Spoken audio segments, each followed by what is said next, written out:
Boker Tov, everyone. Wonderful to see you all this morning. So the question that I proposed for today, based on this week's Parasha of Shemini, is can we know the reason for kashrut, or can we know the why of kashrut? So the background for this is that in this week's Parasha of Shemini, in the book of Vayikra, it's something like chapter 9 through 11.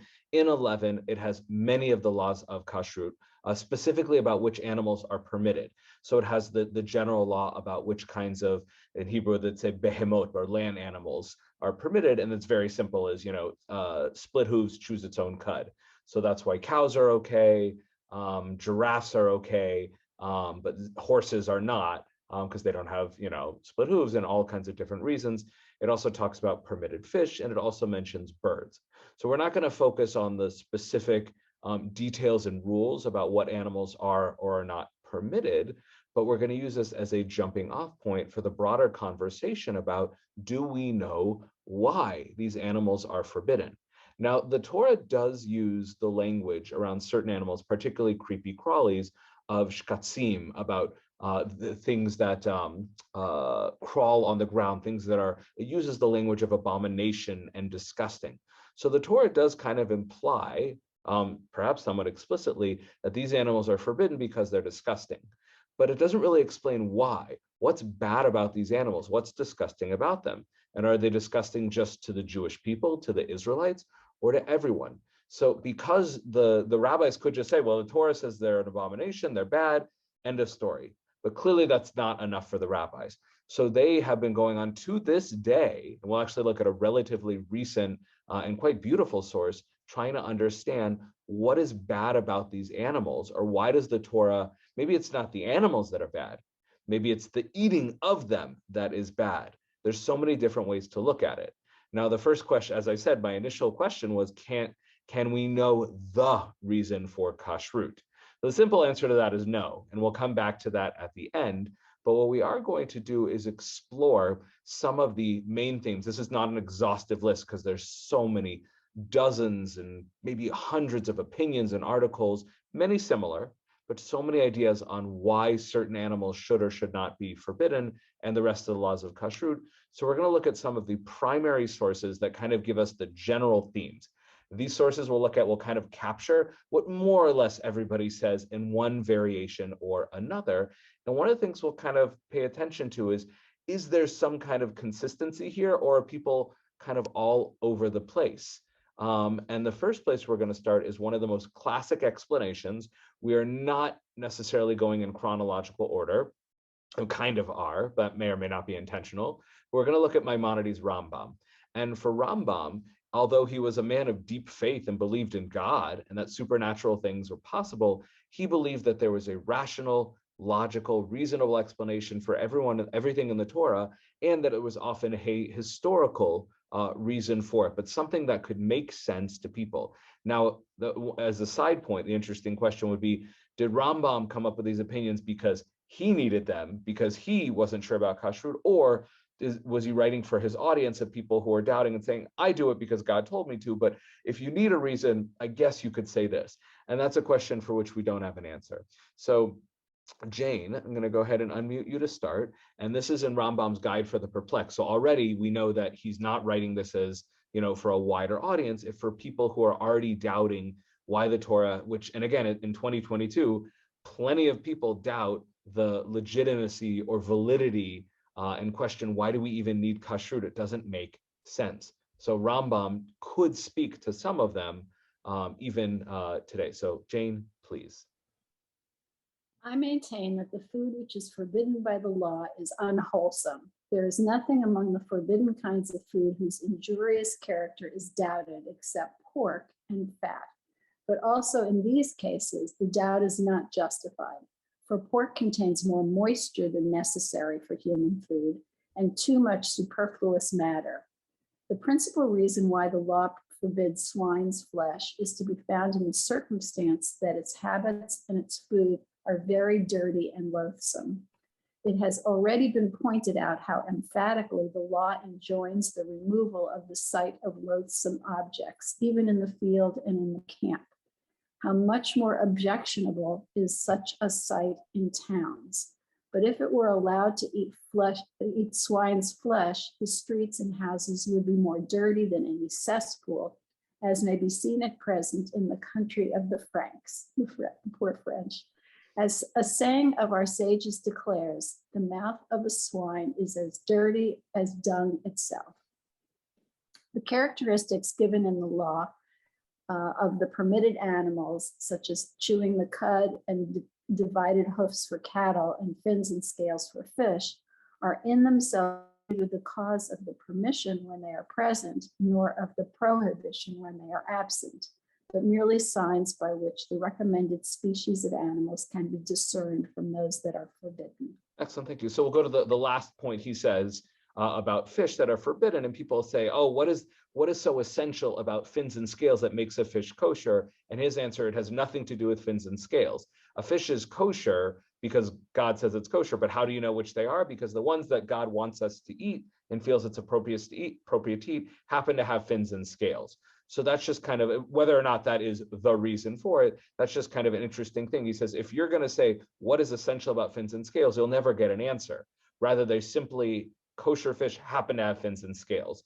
Whether or not that answer is satisfying, but our focus here is on the first part. And Jane, if I asked you on regular echad on 1 foot, why does Rambam think we don't eat unkosher food, particularly pig? Because it's nasty. Nasty. And it's not just that it's dirty, although he focuses a great deal on that, but it's unhealthy. And it could cause us to get sick. And he goes on, continues to talk about that. But essentially, the reason here has to do with physical health of the body. If we don't want to eat things that, are putrid, except I've never worked on a farm, but I've seen cows before, and they're not so much cleaner, and they're certainly kosher. And if you're going to talk about, certainly bacon is pretty unhealthy, but I've seen some pretty, pastrami that could definitely give someone a heart attack too. So we're going to see a lot of people challenge this, but this idea that first of all, he focuses only on pigs. There's plenty of other animals that are not kosher that are quite clean, and plenty of kosher animals that are unclean.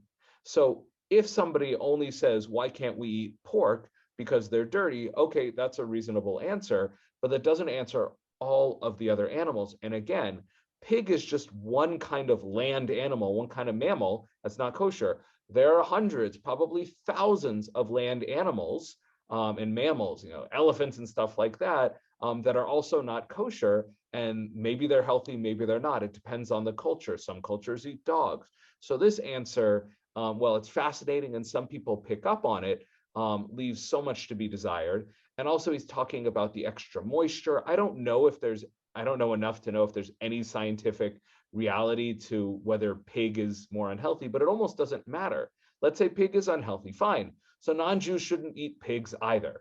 But again, we'll come back to that idea of another rabbi who'll reject this, but this is one of the most popular, and we'll actually see 2 other rabbis who pick up on this in a slight variation. It's one of the most popular propositions for kashrut is that the animals that are forbidden are unhealthy for us. So before we continue to reject that, let's look at a few other rabbis that do variations on this theme. So the next one, and again, we're kind of going in chronological order, not 100%. This is an anonymously written work. We're not sure who wrote it, 13th century Spain. And Isabel, going to go ahead and unmute you. And the Sefer HaChinuch, which was actually in many ways influenced by Maimonides. Maimonides wrote a book of all the mitzvot, and the Sefer HaChinuch is a direct commentary on Maimonides' list of the mitzvot, meaning he looked at Rambam's list, said, okay, these are the mitzvot, now let me explain them more in depth.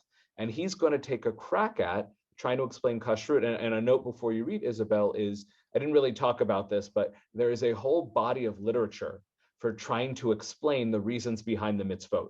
Rambam was a big proponent of that. The Sefer HaChinuch, this book, the book of education, which is written from some father to his son, is one of those books that tries not to just say what the mitzvah is and how to do it, but why is it? And again, when you try and do that, and the Torah doesn't tell us, you can't know. But go ahead, Isabel, please, source number 2, Sefer HaChinuch. The reason for this mitzvah of kashrut. The body is a tool for the soul, and through which the soul accomplishes its task. The soul cannot function without the body. Any deficiency of the body will thus limit the soul's ability to function. Therefore, the Torah is instructed us to refrain from eating anything that could cause us damage. This is a simple explanation for the forbidden foods in the Torah. Do not be surprised that some of these dangerous foods are known to us, but not to doctors, because the faithful doctor who instructed us about them is far wiser than you or any human doctor. How foolish is someone who thinks that these foods are not dangerous because he does not know that. You should know that it is for our benefit that the Torah does not explain why they are forbidden or the damage they cause. Because some people may come and claim to be very wise and tell us that the dangers that the Torah refers to in a certain food is non-existent, or that it applies only in a certain place, or only to certain people. Lest you be swayed by their words to follow these fools, the Torah does not reveal to us the reason as to why certain foods are forbidden, to spare us from this stumbling block. Excellent, thank you. So in a lot of ways, the Sefer HaChinuch is kind of a defense of Maimonides' opinion. So he starts out by saying, first of all, what's really important is our soul, the essence of who we are connecting to God. But somebody who's physically ill, who they're weak, whether it's mentally or physically, or they're just sick and they can't go to synagogue, they can't learn Torah, then they can't feed their soul. So the body needs to be healthy. And therefore, the Torah gave us not just mitzvot about metaphysical things and prayer and spiritual things, it also told us what to put in our bodies. Because if we put bad things in our bodies, then we can't be spiritual beings. And that's true. If somebody doesn't take care of their body and they eat really unhealthy food and they're constantly sick, they're not going to be able to focus in synagogue. They won't even be able to make it to synagogue or to learn Torah or to do acts of kindness and so on and so forth. So that's a valid statement. An unhealthy body leads to an unhealthy soul. We cannot fulfill our spiritual needs and our spiritual duties. But then he continues on to say that people who look in the Torah and say the idea that kashrut has to do with health, and there are doctors who reject that and say there's nothing unhealthy about these foods, you're crazy. And then he says, he uses this phrase, the faithful doctor, and it's capitalized because this doctor is referring to God. And he says God knows best. And also that's something that it's hard to just reject. But the interesting thing that he goes on to say is if doctors start to do different experiments, they might say, well, pig could be unhealthy if you eat a certain amount of it, or if you eat it fried, but if you do it this way, it's fine, et cetera, like that. And what someone can do is say, well, shrimp can be unhealthy, but not if you prepare it this way. And they'll play these games. And pretty soon all the laws of kashrut are thrown out. And he's saying that the God didn't give us the reasons, saying that bacon is bad, but pig is fine. God just made a blanket statement so people are not going to play games with the laws of kashrut. These animals, and even if there are things that we eat and we're not realizing that they're bad for our bodies. And by the way, for thousands of years of human history, people who ate a lot of red meat were probably not aware of the negative impacts that could have on them. Today, we know that red meat, the amount that we eat of it, is really bad for our bodies. So someone would go along and say, well, God knew about all these other foods that are bad. And you know what? Wait long enough and you'll find out that shrimp and eagles and zebras are really unhealthy too. So that's kind of his argument there, is that we may not even be aware of the damage some of these foods are doing. Now, again, if you talk to a scientist, they'll say that's ridiculous. We know exactly what these foods do to our bodies. And again, the big counter argument is, first of all, plenty of non-Jews eat unkosher food, and they're as healthy, if not healthier, than Jews. And plenty of Jews eat only kosher food and are super unhealthy. And maybe they even, try and eat kosher foods in moderation, and they're unhealthy. So from our perspective, it's really hard to hold up this argument. And that's kind of what the Sefer HaChinuch says. From your perspective, yeah, the idea that kashrut has to do with health doesn't make a lot of sense, but you got to trust God. But again, the Torah never actually told us that it was about health. So why do we even need to defend this argument in the first place? But again, it further solidifies that. And then Ramban is going to be the last one we're going to look at in this kind of section about it being about health. But he's going to start introducing some other ideas in there. So The Torah further enlightens. In fact, it forbade us from eating certain animals, birds, and fish. This is in keeping with the other laws of the Torah, which are beneficial both for the body and the soul. For all these forbidden foods are known to be foods which are not good for one's health. However, besides this, they cause damage to the soul. This is why the Torah writes, they will make you blocked up without the letter Aleph, nitmetem, which would spell, I have to read the original. I mean, it's on the right. I can move the thing so you could read the Hebrew here. But you can continue on because it's not so important to his. Without the letter Aleph, which would spell you will become impure, to teach that they block up the heart. Oh, cholesterol. Yeah, so there's this word that means blocked up, and there's a word that means tuma, impure. And again, impurity doesn't mean bad or dirty. It just means something that lacks a certain holiness and really practically just can't go into the temple or the Mishkan and offer an offering. But he does a little play on that there. Please continue. So he's using the word tameh. He takes the word blocked up, like tum, and he turns it into tuma. So it's just a play on words there, yeah. Well, now I get it. Birds. These are all birds of prey except for two, and include all the birds of prey in the world. These birds are all cruel. Through consuming their flesh and blood, the soul absorbs the attribute of cruelty. Therefore, it is appropriate that the Jewish people, who are commanded to be merciful and to love one another, be forbidden from these things. Excellent. Thank you, Lynn. So there's actually a lot going on here in Ramban. Even though it's only the 13th century, is often excellent at kind of summarizing lots of different opinions represented in the past. So he does bring in the idea that these foods that are unkosher can be physically damaging to Jews, which again, we've seen many arguments that reject that. In fact, the next source will explicitly argue with Ramban on this point. But the other 2 points he makes, which will be taken up in some of the later sources, and really perhaps is the most popular reading of it, is that it may not be bad to us physically, but it may be bad for our soul. And that's something that we cannot measure. That's something that you can't go to a doctor's office and say, I've been eating, a lot of shrimp. How is my soul doing based on all the shrimp I've been eating? No doctor can judge that. And one of the reasons that's important is that every person has a unique soul and a unique purpose in this world. And a Jewish soul, non-Jews have souls as well. And for the role that they have in this world, their soul needs to be in state X. And for Jews who have a specific duty and mission in this world, their souls need to be in state Y. So a more practical example, somebody who is going to be an office worker and somebody who's going to be an Olympic runner have very different diets. And that's fine. Somebody who's an office worker can eat very healthy and still eat totally different foods than an Olympic runner who, to eat healthy, needs a completely different diet. There's 2 different diets that will both lead you to be healthy. So too, for Jews and non-Jews, there are 2 different diets that will lead them to have a healthy soul. And in fact, the Torah does say, I think it's maybe in the book of Devarim, it does imply that some of the things about kashrut do have to do with us becoming kadosh, separate, unique, and special. And that's actually a pretty powerful verse or a pretty powerful explanation for kashrut. It's not about physical health. It's about setting us up to be unique and different. You eat different foods, it makes you a different people.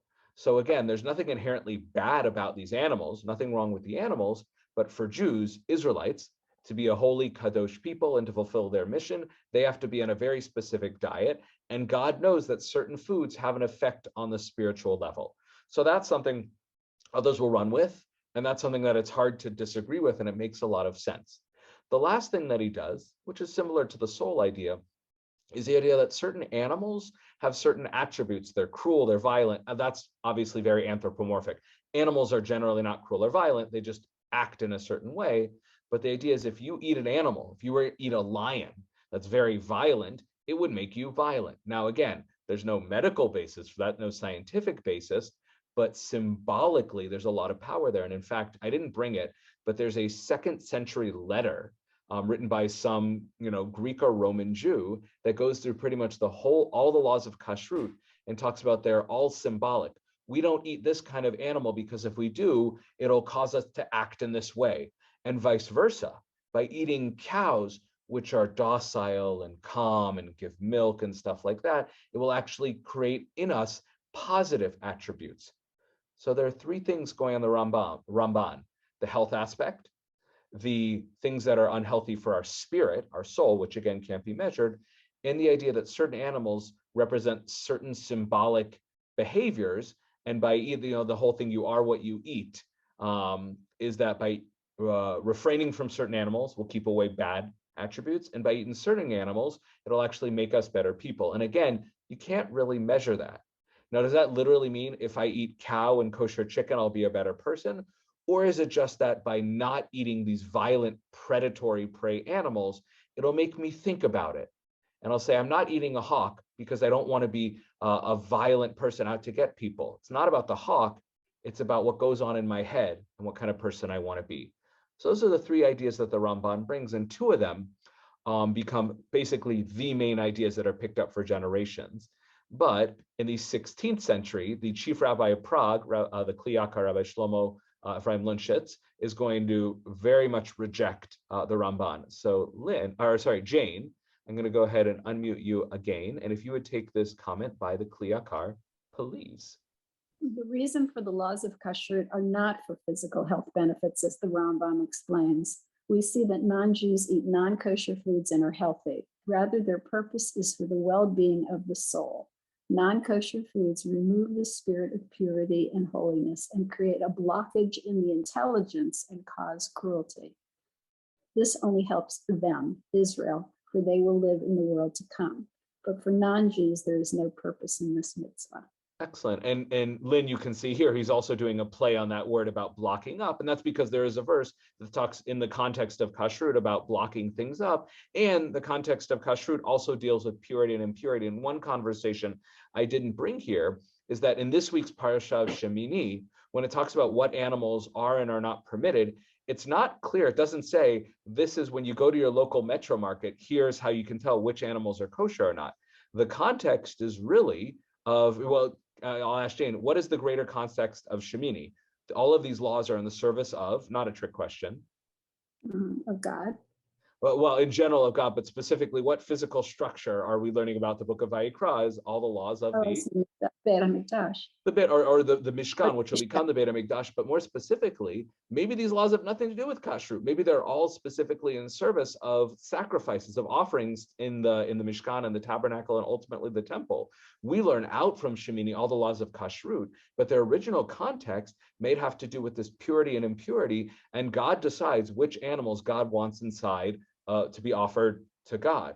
Why? Why is it not okay to offer an elephant to God? We don't know the answer for that, but this is what the rabbis are exploring. But regardless, Shemini gives us the laws that we ultimately turn into kashrut for regular people. But there's implications in the Torah that in the times of the desert, Jews, Israelites, were not allowed to eat a hamburger, even from a kosher animal. The only time meat could be slaughtered is if it was being offered to, your first answer, Jane? God. There's no such thing as eating meat. We don't do it. The only thing is offerings to God, and God decides which animals are pure and impure. And again, then you can go back to these conversations about God doesn't want birds of prey. God doesn't want dirty animals offered. Whatever the reasons, again, that the Torah does not tell us, that's a possibility that all the laws of kashrut have nothing to do with any of this whatsoever. They're all related to the temple. But that is not what our tradition has developed. The laws of kashrut are what we put into our body and what they do to us. So do they make us unhealthy? No, because plenty of non-Jews eat unkosher food and they're fine, and plenty of Jews keep kosher and are super unhealthy. But maybe they affect our soul in a way that we can't see. Totally possible. Maybe they affect our behavior and our attributes and our characteristics. Also, totally possible. And that is, I could give you 30 pages, and that's I cut out a lot of sources from a much bigger original set of sources, and they all basically said the same thing. A couple of them said the health, then it was rejected, and then you have 500, 600, 700 years of your soul, your characteristics, blocking up your intelligence, all variations on the same idea, somehow eating kashrut, or more specifically, not eating unkosher food prevents damage. Because if someone says you'll get superpowers from eating kosher, I'm still waiting to fly and lift a car over my head, and I keep strict kashrut. That's much harder to prove. But to say by not eating treif, it protects your soul in some way, it's hard to disagree with that. And for the millions of Jews that don't eat kosher, and I don't want to say this in an insulting way, and I don't mean that at all, to go up to them and say, well, you're all eating treif, so therefore all of your souls are damaged in some way, that would be mean and unkind, but that's what's being proposed here. However, we started with the question, can we know the why of kashrut? And the answer is no, we can't. So somebody says every Jew who eats unkosher has a damaged soul. There's no way, A, to prove that at all anyways, and B, we're not even sure that's the reason for kashrut. So it's not, in the positive way, thinking about why kashrut is good, that it could be good for your soul, that's beautiful. Inspire people with that. But to say that those who don't eat kashrut have damaged souls, nothing good that will come from that. But now we've explored really all the classic opinions. And again, everything is, oh, we have one more quick one here. Menachem Rekanti and Jane, do you just want to take that one real quick? According to the simple meaning, the reason that it is forbidden to eat impure animals is that they cause decay and illness to the soul. They prevent a person from reaching his perfection and coming close to God. And the reason I like the Rekanti, partly because we've never really seen any work by him before, is because he captures both sides of that. Don't eat treif because it'll hurt your soul, but by eating kashrut, it will allow you to unlock the full potential of your soul. So it's both the negative, but also the positive part of it. And again, to use this to inspire someone who's struggling with kashrut, that's fine. To use it to bludgeon someone who doesn't keep kashrut is inappropriate. And again, it's God didn't say that to us. This is man's opinion. But now, again, every rabbi for hundreds of years is basically saying a variation on Rekanti and the Kli Yakar. But I found something from Rabbi Sachs, Zatzal, that was actually gorgeous, and I have never heard this idea before. And again, there's no way whatsoever to prove that this is the reason for kashrut. It's a very compelling argument. But again, it has just as much a foot to stand on as the other ones, meaning if it inspires you, great. But regardless, kashrut is kashrut because God told us, and we'll come back to that at the end.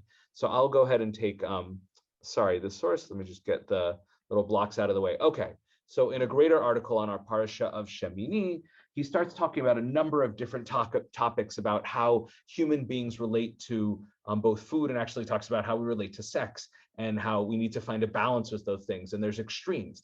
People who think all food and intimate relations are evil and bad for the body versus no, some food is good, some food is bad. Some kinds of intimacy is good and beautiful, and some of it can be quite damaging physically and emotionally. And then he continues on and he starts trying to get specifically on how we, not how we know, but to find proof for the idea that some foods are meant to be eaten, some foods are not. So he talks about the book of Iyov, where God, at the behest or urging of the Satan, who is an angel, says, Job only loves you because he has a good life. So if you take away everything good and make him suffer, he'll stop loving you. And ultimately, that's kind of what happens. And Iyov, starts to challenge God. So here's where we jump in Rabbi Sachs' article. Job is the paradigm of the righteous individual who suffers. And in chapter 38 of the book of Job, God addresses Job out of the whirlwind. Job is calling to God, why are all these bad things happening? And usually when bad things happen, God does not answer us. But God here does speak out of a storm. You know, God doesn't come down on a throne. God doesn't have a body. God's voice, God's message comes out of nature. And it says, God offers no answers. Instead, for 4 chapters, he asks questions of his own, rhetorical questions that have no answer. Where were you when I laid the earth's foundation? God shows Job the whole panoply, meaning the variety of creation. But it is a very different view of the universe than that set out in Bereshit 1 and 2, chapters 1 and 2, which he'll explain, he brought earlier in the article. There, in Bereshit, the center of the narrative is the human person. He or she is created last, made in God's image, given dominion over all that lives. In Iyov, in Job 38:41, we see not an anthropocentric, meaning a human-centered universe, but a theocentric universe. Job is the only person in Tanakh who sees the world, as it were, from God's point of view. So to step back for a moment, in the book of Bereshit, You might say, well, the world wasn't created exactly in this way, 7 days, all that thing like that. It almost doesn't matter. The whole point is the story of creation is everything was leading up to the creation of man.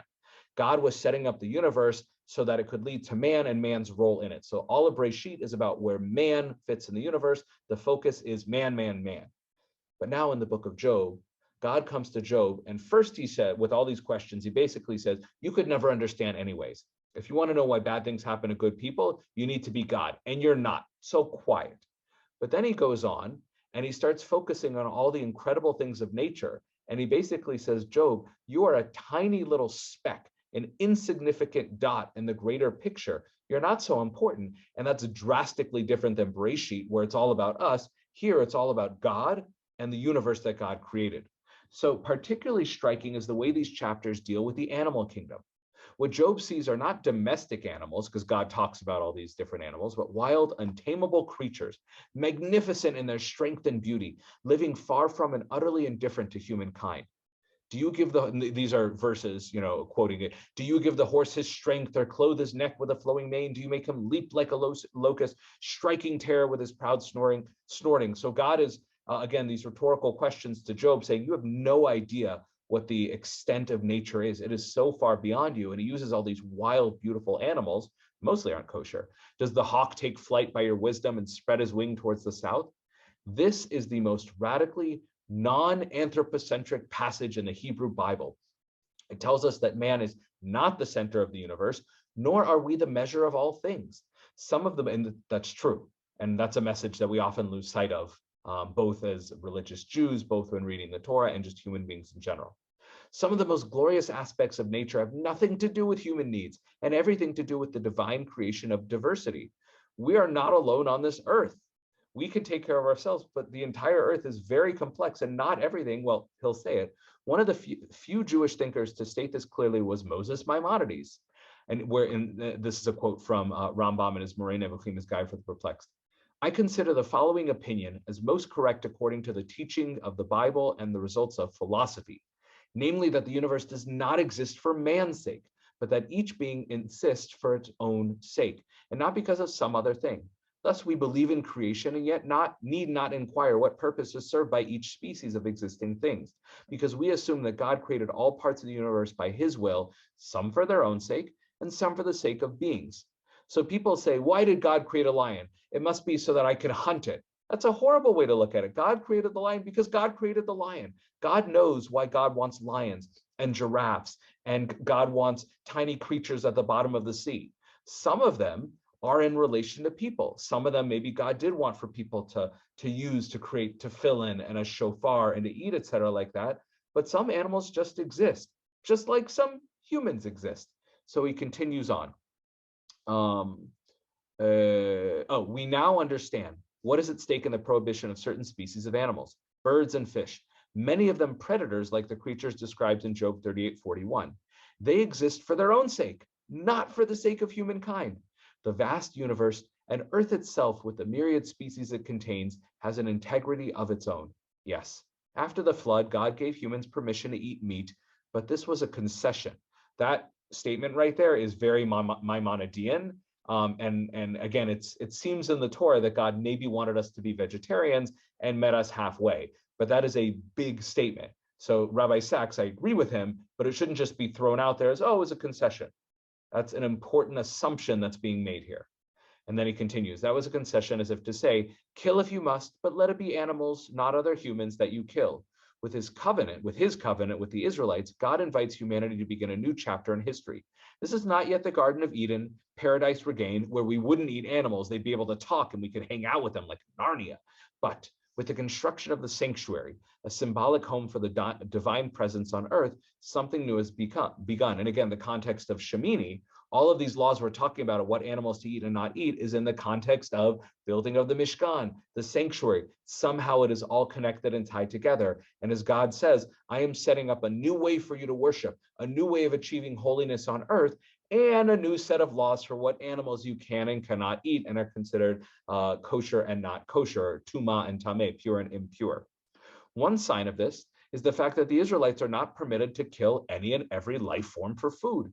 Some species must be protected, given their freedom, granted their integrity, left unsubjected to human devices and desires. The new creation, the sanctuary, marks a new dignity for the old creation, especially its wild, untamed creatures. Not everything in the universe was made for human consumption. So there are a lot of ways we can unpack this. So the idea that God did not want humans to eat animals, yet God recognized that we're going to eat animals, so God decided to limit that down. After the flood of Noah, God limited it down a little bit. And here, when the Israelites are getting their new religion, God limits it even more. But the message that Rabbi Sachs is focusing on is not just that God doesn't want us to eat animals at all, but that if Israelites look at the world as everything is for us, God says, no, some animals exist because they're part of my creation. I want them to exist. I don't want you to eat them. Ultimately, I don't want you to eat anything, but I certainly don't want you to eat the majestic eagle or the caracara bird or all of these different beautiful animals. Don't eat them. They're not for you. I'll let you eat a couple of animals because I know that you're crazy meat eaters, but ultimately the universe is not about you. So these couple animals, fine. They're for you to eat. But even then, remember, they're still part of my creation. So this is a beautiful article. It may or may not be the reason for kashrut, but it's a beautiful piece about our place in the world. Ultimately, God is above all, but we often think that we're next in line. Not at all. We are one of God's many creations. We have a very distinct purpose, not just Jews, but all human beings. But if we think that this whole universe is just for us, that is the most selfish view possible. And Rabbi Sachs quite elegantly rejects that. So this last source here, and then we'll open it up for questions, is kind of a capstone to this whole class. It's not really going to introduce a new idea here. We've seen some beautiful ideas about health, the spirit, the soul, about reminding us of our place in the world, limiting what animals we can eat. So we recognize we probably shouldn't be eating any animals, but certainly animals don't exist for our food. So that's why it's so limited. But in the 19th century, Rabbi Shimshon Raphael Hirsch jumps into this conversation in a book called Chorev. And Chorev is a book, I talked about that literature, where rabbis would go through all the mitzvot and explain their reasoning. That's what the book of Chorev is about. So in the section of kashrut, we were like, oh, what's your reason for it?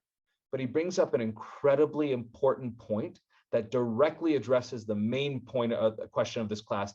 Can we know the single reason for kashrut? So he says, he's speaking to somebody who's challenging all these different, basically us, this class. The people are saying, you told me this for kashrut, but that's silly, that doesn't make sense. So he goes, you say you do not understand how these forbidden foods can be harmful. So it seems like he probably came in with the idea about these foods being harmful, perhaps for the body, for the soul. So his reason is one that's been proposed before. And that's how he's going to start.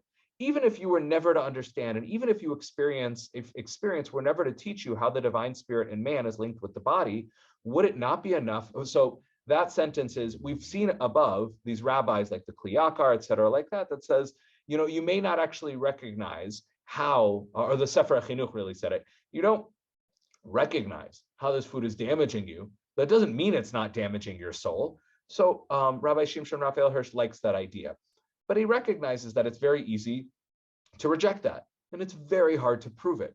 So he goes on, would it not be enough for you that God, from whom alone in any case your power of these things derives, meaning your ability to even challenge the Torah, your logic, comes from the fact that God created your brain or the capacity for thought, has refrained from giving you the right to partake of these foods?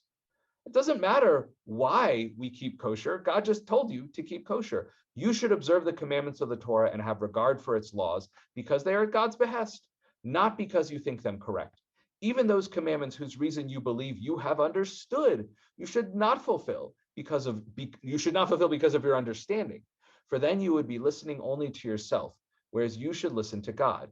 Now, Rabbi Shimshon Raphael Hirsch was a big critic of the Reform movement. So when they came along and said a lot of these mitzvot are no longer relevant, historically, socially, kashrut doesn't make any sense, therefore rejected, he would come along and say that was never the point of kashrut. God told us to keep kashrut. And then they say, but we're keeping the social laws, the laws about charity, which are beautiful because they make sense. He would say, no, you keep those because God told you. Now, obviously, there's a side conversation. If someone simply doesn't believe in God, then this whole conversation looks very different. And in some ways, his points are moot. But if someone says, I want to fulfill the Torah, but there's laws in there that don't make sense, therefore I can choose to reject it, is again a very human-centered way of the universe. So Rabbi Hirsch says at the end of the day, it's really fun. And even I have my opinions about why kashrut might be there and what it can do for us. But why do we keep kosher? Because God told us to. Now, that is not a satisfying answer. That's not an inspirational answer to most people, but it's probably the only thing we can say that's true. God very, very likely has reasons for all of the mitzvot. There's no way for us to know them. But why do we keep them anyways? Because God told us to. God says that in the Torah, keep my laws and it will be good for you. Keep my laws or things will go badly for you. Simple as that. And everything else can inspire, can enhance the mitzvot. But at the end of the day, all we really have is God's word. So can we know the reason for kashrut? No. Can we find something beautiful and inspiring to enhance it and maybe even bring others to choose of their own free will to take on these mitzvot? Absolutely we can. But can anyone claim that they know the single reason? No, they cannot. And that's okay. So each of you find your own reason, find your own compulsion for it. But at the end of the day, whether it's because God said to, or we figure out the real reason, it's still a choice.